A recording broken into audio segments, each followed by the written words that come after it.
Сәлеметсіздер ме, құрметті дін ұстанушылар, мүмін мұсылмандар. Бүгін біз сіздермен шайтан кіре алмайтын 11 үй туралы айтатын боламыз. Назар қойып тыңдаңыздар. Сіздің үйіңізге шайтан кіре алады ма? Біз үйренбекші болған 11 жағдай үйіңізде бар ма, жоқ па? Егер бар болса, міне осы біз айтатын жағдайды орнатыңыз.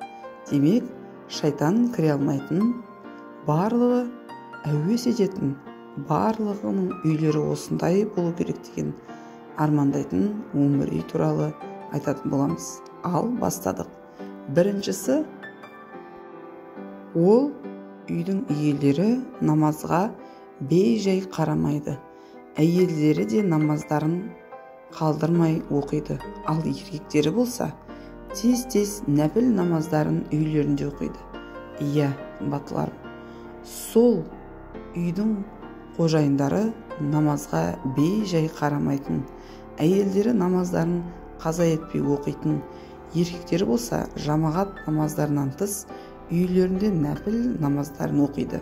Міне, осындай үй шайтан кіре алмайтын үйлердің бірі.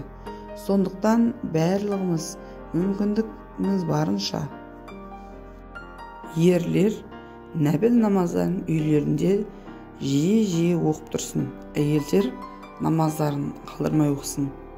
Дұға етіп, Аллаға құлшылық етсін. Шайтан кіре алмайтын екінші үй.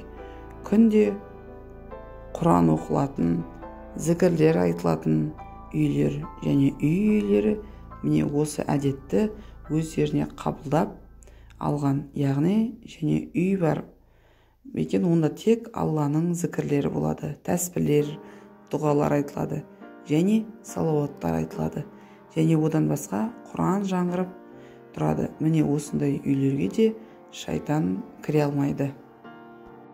Шайтан кіре алмайтын үшінші үй.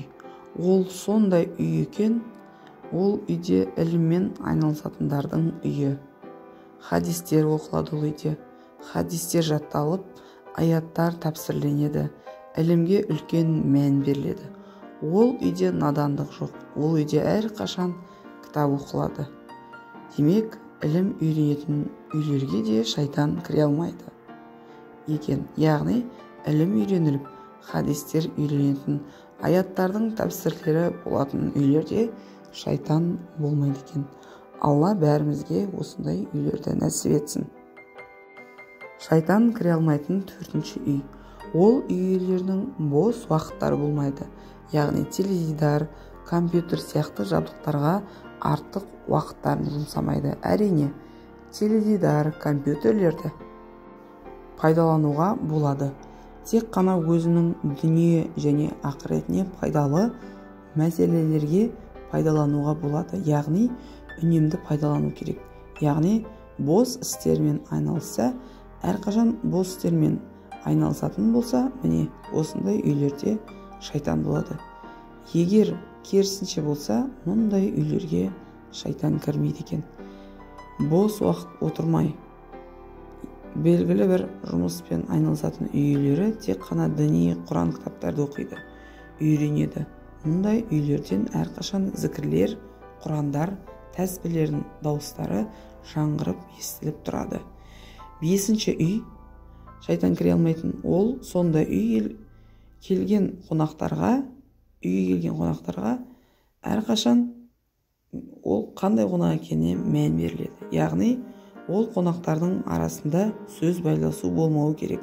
Яғни, әйелі бар үйге еркектер кірмейді, бейтаныс еркектер кірмейді. Осылайша сөз байласудың алдын алады. Демек, бейтаныс еркектер әйелдері бар үйлерге кірмеуі керек. Егер бейтаныс еркек келетін болса, арнайы есіктерден кіруі керек. Қысқасы, сол үйдің әйелдерінің бейтаныс еркектердің көздеріне көрінбеулері керек. Міне осындай әдетті өздеріне мықты сақтаған жөн. Шайтан кіре алмайтын алтыншы үй. Егер бұл үйге шайтан кірмесін десек, үй зындан сияқты болмасын.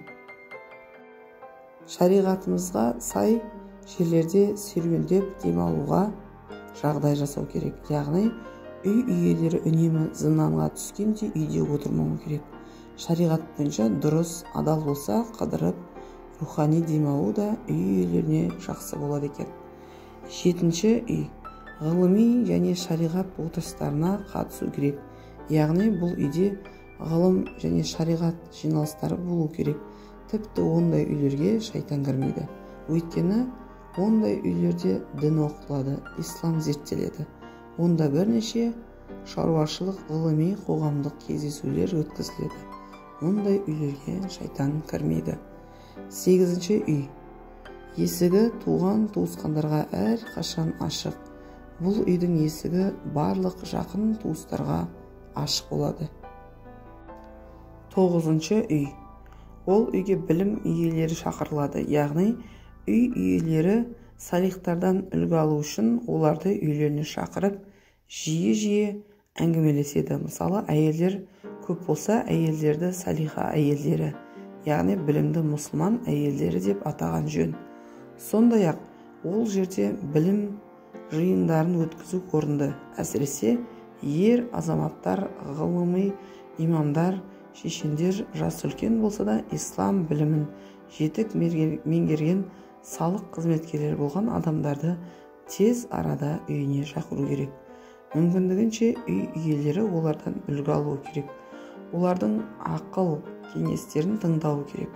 Өйткені жақсы өсиет пен жаман өсиет адамның жүрегін жібітеді. Әрине, адам діни және исламдық дәрістерді жиі тыңдау керек.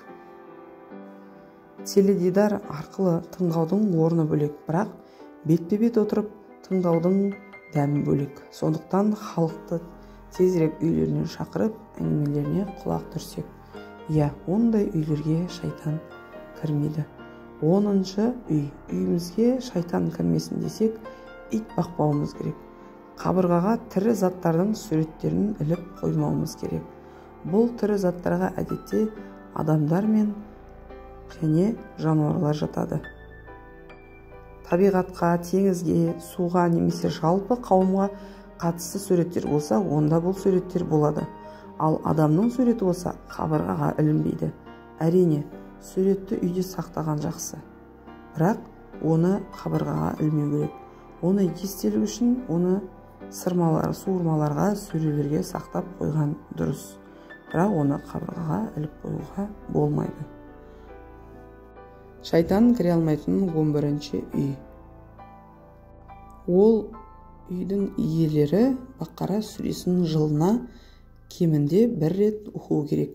Өйткені пайғамбарымыз оған Алланың игілігімен сәлем болсын. Үйлеріңді қабірге айналдырмаңдар. Бақара сүресі оқылатын үйлерге шайтан кірмейді делінген. Термизи оны бізге риуаят еткен. Ендеше осы хадис бойынша мүмкіндігінше жылына 1 рет Бақара сүресін оқуымыз керек. Құран оқуды үйренейік. Құран кітапты сәндік үшін немесе кітап сөресіне қою үшін емес, оны біз құлдар үшін түсірілген ғұламалардың, Раббымыздың сөздері. Құранды оқуды үйренейік. Ал егер үйренген болсақ Құранды, оны жиі тынымсыз оқып тұрайық. Құран қасиет, Құран нұр, Құран күн. Құранды әрқашан оқып тұруымыз керек. Пайғамбарымыз жоғарыда хадистерде айтқандай Бақара сүресін оқиық. Міне сонда үйімізге шайтан кірмейді екен. Назар аударған болсаңыз, біз жоғарыда санаған 11 үйде негізінен Алланы еске алу, дұғалар, тәсбірлер, әрине ілім, яғни іліми жиналыстар, садақалар өткізіліп тұратын үйлерге шайтан кірмейді екен. Демек біз үйде көбіне неге назар аударайық?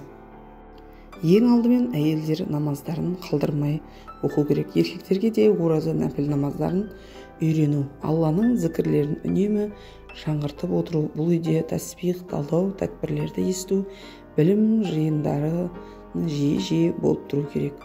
Көбірек мәселелерді білу үшін шариғат кітаптарымен бөлісіңіз.